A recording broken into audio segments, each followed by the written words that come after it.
was just a college student full of dreams, doubts, and questions. I never imagined that my life would come down to a sterile operating room, cold and white, with machines humming and nurses whispering around me. That day, I was scheduled for a surgery I hoped would bring relief from pain I'd carried too long. I remember the antiseptic smell, the bright lights, the final words from the anesthesiologist as the world blurred and slipped away. But what came next wasn't darkness in the usual sense. It was a void, a place where time didn't exist, where my body lay broken but my spirit drifted free. Floating above, I could see my own lifeless form and the frantic faces of doctors fighting to bring me back. Panic and fear rushed through me not for myself, but for the things I had left unresolved. My family, my friends, the life I hadn't yet lived.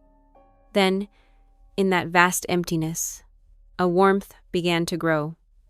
It was gentle but insistent, like the first rays of dawn pushing back the night.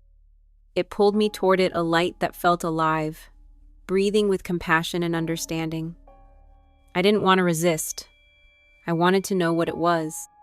As I approached, I saw him.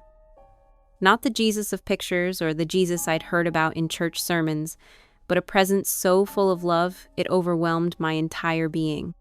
His eyes met mine, not with judgment or condemnation, but with a love so pure it felt like home, the home I'd been searching for all my life without knowing it. He spoke not with words, but with a voice that resonated deep inside me, healing wounds I hadn't even realized I carried. In that moment, everything I thought I understood about love was about to be shattered and remade. As I drifted closer to the radiant presence, a question rose up from the depths of my heart tone I had wrestled with in silence for years. What is real love? For so long, I had believed love was something defined by society's rules, by the choices I made, by the relationships I pursued. But deep down, I felt lost, yearning for a love that was unconditional, that accepted all parts of me without fear or rejection. Jesus looked at me with infinite tenderness, as if he understood every struggle I had hidden from the world, every moment I doubted if I was worthy of love because of who I was. Without speaking, he showed me a vision of love so vast, it included everyone, without exception.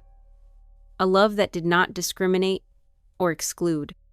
He revealed to me how love is not about conditions or labels, but about sacrifice, grace, and acceptance.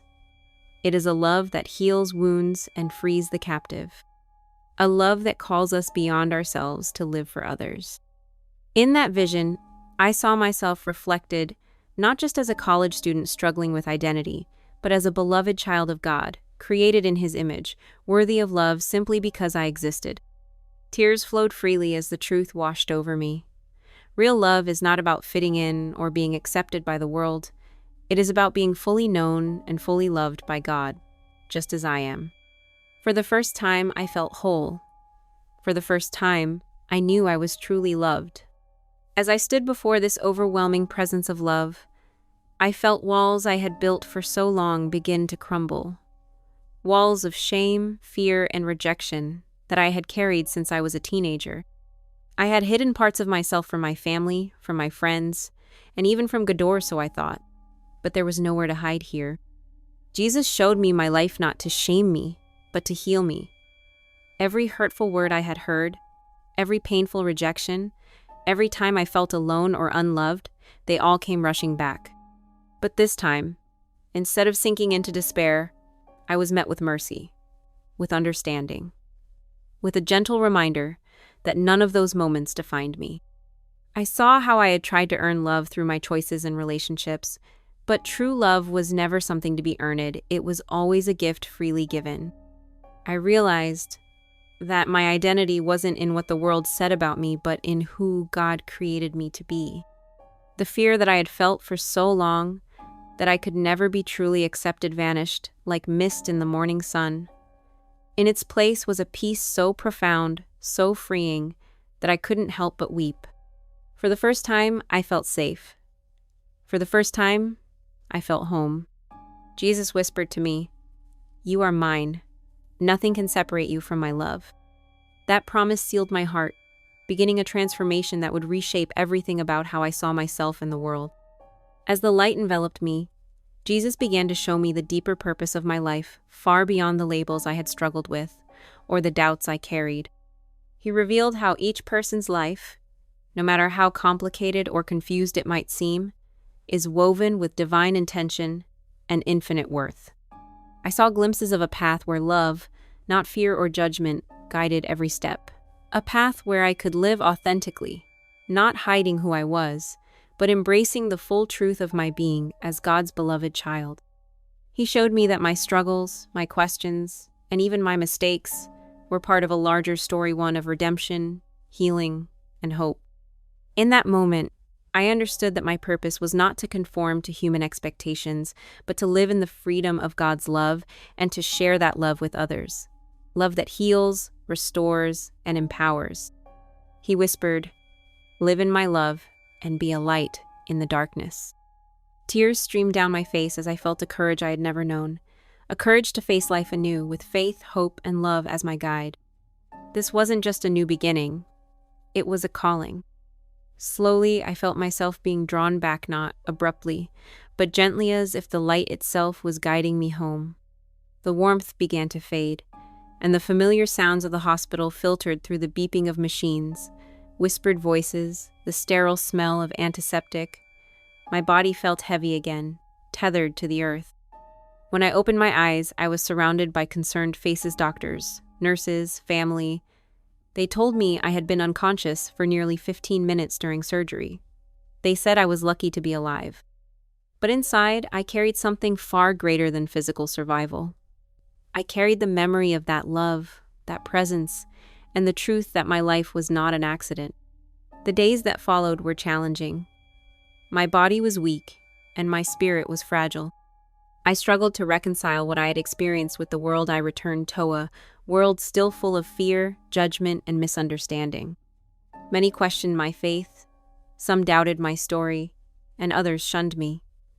But I knew I had been changed irrevocably. My heart had been opened to a love so profound it could not be ignored. I began seeking community, people who would accept me, support me, and help me walk this new path of grace and authenticity. It wasn't easy, but it was real. Returning to the world with my new understanding of love and identity was difficult, but I soon discovered the power of community. I found a church that welcomed me without judgment, where people embraced me as I was, not as society told me I should be. Within that community, I began to heal. I shared my story openly, the doubts, the struggles, and the miraculous encounter with Jesus. Many were surprised, some were skeptical, but most were touched by my honesty and vulnerability. I also met others who had faced their own battles with identity, faith, and acceptance. Together, we formed bonds that strengthened our spirits and helped us grow in love and truth. The support I received taught me that healing is not a solitary journey, but one walked hand in hand with others.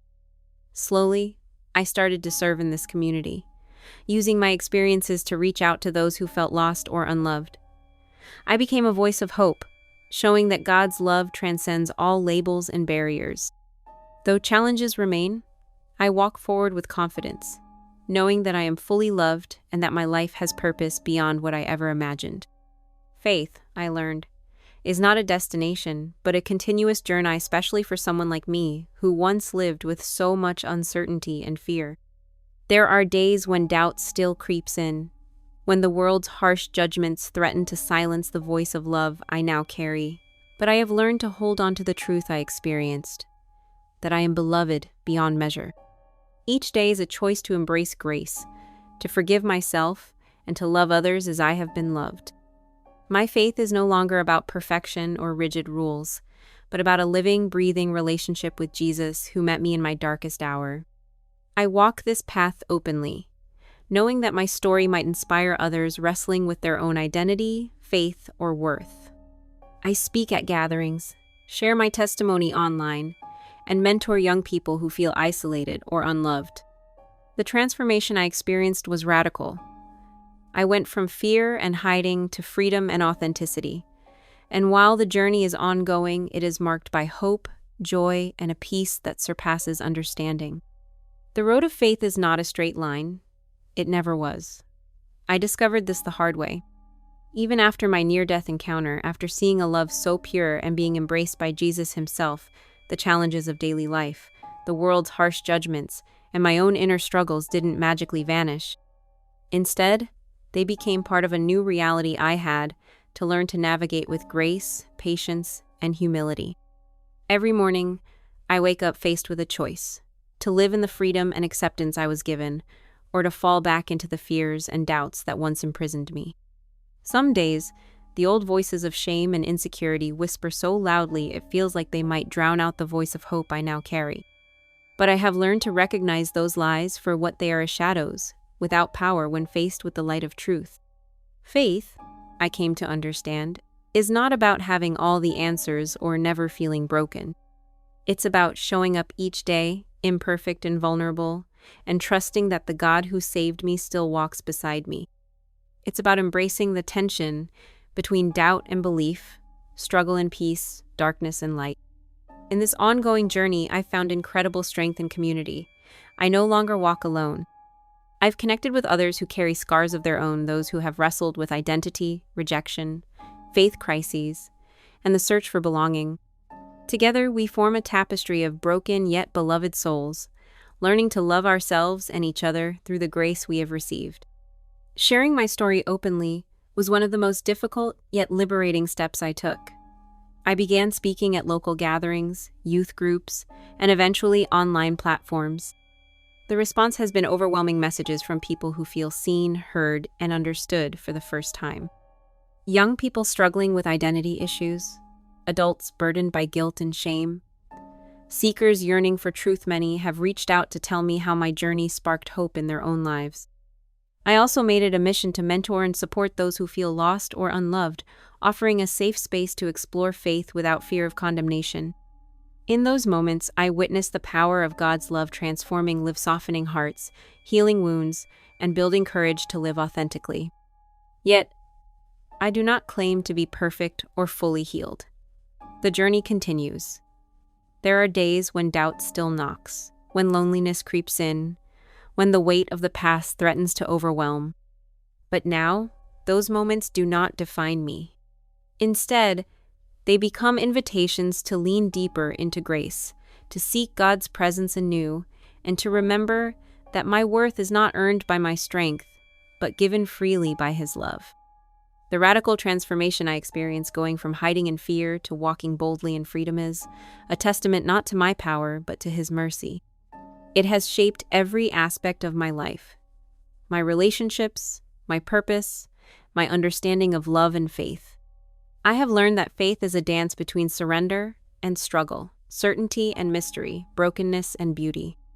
It is living out the truth that no matter who you are or what you have done, you are loved beyond measure. And so I keep walking this path with hope in my heart, knowing that every step forward is a step embraced by the one who first loved me. If you're hearing this story, if your heart is heavy with doubt, pain, or questions about your identity and worth, please know this: you are not alone. I was once where you are, lost, broken, searching for love in places that left me empty and afraid. But I found something greater than I ever imagined. Jesus is real. His love is not limited by human boundaries or labels. It is a love so vast, so deep, that it breaks through every chain of shame, fear, and rejection. He meets us right where we are, in our confusion, in our struggles, in our moments of deepest despair, and offers healing and wholeness. Your worth is not defined by what the world says or even what you feel inside. You are a beloved child of God, created in His image, cherished beyond measure. No matter what you have faced, no matter how far you have wandered, His arms are open wide, ready to welcome you home. This journey I have walked, from darkness to light, from hiding to freedom, is proof that transformation is possible. It's never too late to seek Him, to surrender your fears, and to embrace the love that changes everything. If you feel broken, afraid, or unloved, take this moment to reach out. Pray, cry, question, and listen. The God who met me in my darkest hour is waiting to meet you too. You are not alone. You are deeply loved, and your story is not finished.